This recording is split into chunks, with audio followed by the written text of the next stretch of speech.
Good morning, everyone. This is day 15 coming to you from Oceanside, California. And Sandra, I wanted to put this because you had I did one yesterday on the, fear of having to take medications, and can tapping actually really help physical ailments. I told the story about the gal with the brain tumor, and I've heard other stories of people for sure dealing with that. And psychosomatics is body-mind connection, so it's all about how any physical ailment we have, there is a direct link to emotions that we're dealing with. And I totally believe it, and I always believe it. I'm from the show me state, so it's like I'll see it, I'll believe it when I see it. But so I test things out. It's not like, I really am not like willy-nilly always like, oh, I'm just going to believe that's true. I do test it. Like the time I heard an emotion takes about 90 seconds to move through us, and I would say I'd add unencumbered. And I've tried it, and I'm like, it does come in waves. It may wave around, but it's kind of like waves up. So the body-mind connection is huge, and so I check. And anything that I go, if I have something physically going on, I look at what's the potential emotional component of that. So, and it's for people to accept or reject as they decide. I'm not here to try to tell anybody what to believe or how to believe it. I'm in front of the house on the main drag, so there was a diesel truck that went by, so you may hear noises. But the other part of your post that I thought would be a great separate video for today is this fear that, like, if we have something physically going on with us, or say emotionally. Oh, hey, Marcy. I'm gonna wave back at you. I know for me, when I was deep in the throes of the anxiety I was dealing with, I had those moments, even though I trust tapping, I had those moments where I was like, this feeling's going to last forever. Hey girl. So that's what I think we're afraid of, is if we have physical stuff going on, we're afraid it's going to last forever. If we have emotional stuff, we're afraid it's going to last forever, like it's not going to end. And that's the part that gets really scary for us. It's like, and so I'll never be able to celebrate and enjoy life again because I have this physical thing going on, or I have this emotional thing going on, or a combination of both, which usually is the case. So I wanted to tap on this fear that, whatever this is I'm going through, it's going to last forever, and I'm never going to be able to enjoy and celebrate life again. So, Marcy, if you want to tap along, tap with me since you're live. Karate chop. Even though I have this fear, this deep fear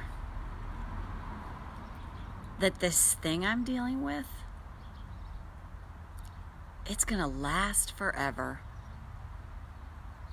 and ever and ever and ever. And I'm never going to be able to enjoy my life ever again. I choose to acknowledge that I have this fear. Oh, great. Good, Marcy. Even though I have this fear, this thing I'm going through, it's going to last forever.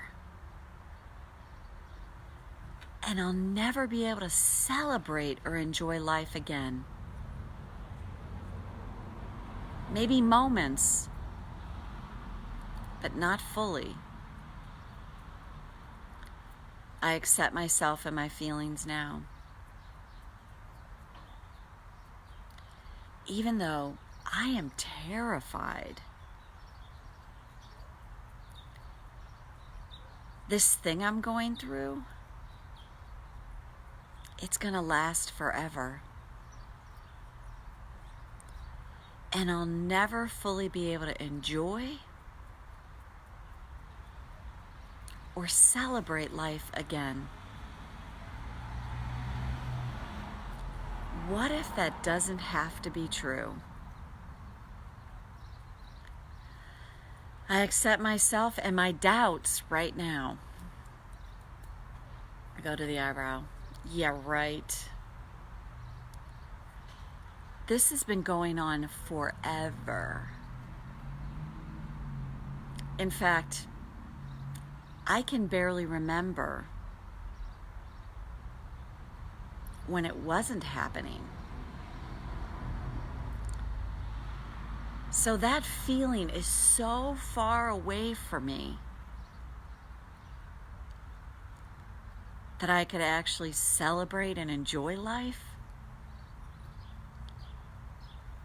be free of this fear. Please. Are you serious? But what if it's possible anyway? And here's the thing. I don't have to believe it's totally possible yet. What if I can just create an opening? What if maybe, kinda, sorta, someday, it could be possible? Can I be open to that idea? What if I don't have to lock down anymore on the belief that this is never going to change for me? What if I can just allow the possibility to enter that someday it could be possible? What if I can ease into this idea that maybe it could be possible, even if I don't believe it right now? Because one thing's for sure, at least the possibility that it could happen sure feels better than locking down on Never Never Land. What if that's all I have to do? Just be open to the idea that I could be free of this fear. Be open to the possibility, just that much,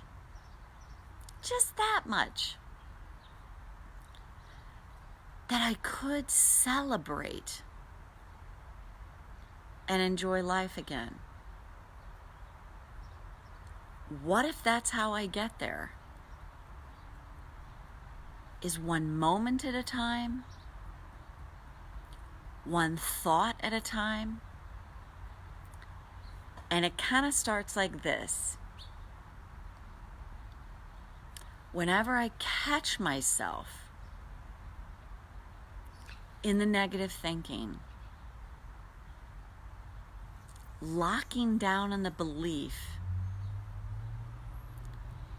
that this is never going to change for me, what if then I just interrupt that thought?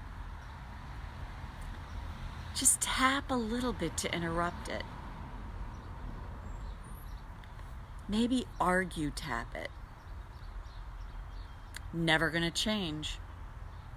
What if it can? Never gonna change. What if it can? Never gonna change. What if it can? This is never going to change. But what if it can? And what if, just by doing that, I slowly start to release this belief that this isn't possible? And then I slowly start to notice that I'm just feeling some relief. And then before I know it, I'm feeling a little bit better, and a little bit better, and a little bit better. And then I'm there. I'm actually starting to smile. I'm actually starting to feel good. I'm actually starting to believe it's possible to be free. And what if that's a roadmap to success, to celebrating, to enjoying my life again, one thought at a time, one moment at a time, one possibility at a time. That feels possible. And that's the best place to start. Take a breath. Marcy, I always love having you here. I'm sure you can relate to this. God knows I can. So I wanted to share that this is when my husband and I went through this financial debacle we went through 10 years ago, and I did not sleep through the night for the year. I'm not kidding. I don't exaggerate when I say that. I'd fall asleep, but I'd wake up in total terror. And that is how it started to shift for me. And this is pre-tapping. Love you too, Marcy. This is how it changed for me. I literally one day I woke up, and many of you know the story, my body was covered in hives. And I was like, Marty, you're killing yourself with your thoughts. And the thing is, I want to say this, I knew law of attraction. And I was like, I know thoughts are things. And here's the thing, and I've taught law of attraction, but you can use law of attraction to beat the shit out of yourself, to go, see, I created this, I've had these thoughts. I invite you to consider the idea of that's the time to surrender. That's the time to go, you know what? This is the best I've been able to do in my own human form. I have to turn this over either to my wiser self, to God, to the dinosaurs, to Fred Flintstone. I don't care what you believe in. That's the time you want to turn it over. If you start using the law of attraction to beat the shit out of yourself, it's time to take a departure from it, because that's counterproductive. That's when you want to go, I surrender this to this wiser part of me, to God, to the divine, to the universe. This is the best I've been able to do on my own, and I surrender this. And what's interesting is, what I realize now is it was in a moment of surrender for me that I found tapping, because I was so sick and tired of my own bullshit. I was so sick and tired of just like this cesspool of thinking that was going on here, and I had done everything I could think of to stop it, that I was just like, if there's something that can truly finally help me change my life, please send it my way. And if there's not, I just want freaking peace with my colossally mediocre life. I am tired of wanting things I can't have. And then I found tapping. But before that, before I had tapping, oh, look at this beautiful butterfly. Look at that. Miracles everywhere. I literally was like, Marty, you're killing yourself with your thoughts. And all I had the thought was, Marty, just try and find one thing each day to feel better about. Just one. And I'm not kidding. It was like, okay, that guy let me in traffic. Oh, the cashier smiled at me. And what I noticed is, slowly over time, like probably about a month in, all of a sudden I'm like, man, I don't feel like shit. And that was such improvement. I noticed, because what was happening is I started to shift the camera lens of my brain away from the problem towards something that made me feel better. And that's what happens. And I know this with physical stuff too. We start getting caught up like, oh God, this is still here. And that becomes its own loop of negative thinking. So you want to interrupt those thoughts as much as you can, and then just, okay, what's one thing, the tiniest speck of something that I can find to feel good about today about this. And good doesn't mean like, whoo. Good just means I don't feel like shit. And I'm not kidding. That's why I say you want to keep like a journal of the positive, tiny little fractions of a little win. Like, okay, I wanted to beat the shit out of this person in my mind, but I didn't. And or something, or I got caught up, I got sucked into the drama, but I caught myself 3 hours sooner than I ever have. That is a freaking win. So that combination is super important, is interrupt the negative thoughts and then notice those tiny little fractions of win, because then you're slowing the momentum of negative and you're building momentum towards the positive. So hope you found this helpful. Marcy, mwah, much love to you. Signing off from Oceanside, California. And see you tomorrow for day 16. Have a great rest of your day, evening, morning, wherever you are. Bye, Marcy. Much love to you.